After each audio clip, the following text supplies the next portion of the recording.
ഇവിടെയാണ് നമ്മൾ മനസ്സിലാക്കേണ്ട ചില യൂണിവേഴ്സൽ നിയമങ്ങളെ കുറിച്ചിട്ടും മൈൻഡ് സെറ്റിനെ പറ്റി നിങ്ങൾ എല്ലാവരും മനസ്സിലാക്കേണ്ടത്. ഞാൻ ലളിതമായിട്ട് ഒരു കാര്യം പറയാം. നമ്മുടെ എല്ലാം വീടുകളിൽ, മിക്ക വീടുകളിലും എയർ കണ്ടീഷൻസ് ഉണ്ട് അല്ലെ.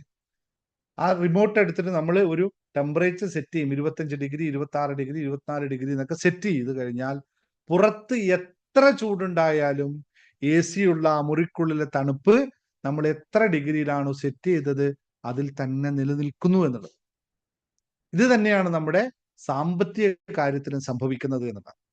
നമ്മുടെ ഉപബോധ മനസ്സ്, സബ് കോൺഷ്യസ് മൈൻഡ് ഒരു നിശ്ചിത വരുമാനത്തിൽ സെറ്റ് ചെയ്തിട്ടുണ്ട് എന്നുള്ളത് നമ്മൾ മനസ്സിലാക്കണം. ഇതിനെ ഫൈനാൻഷ്യൽ തെർമോസ്റ്റാറ്റ് എന്ന് വിളിക്കുന്നു.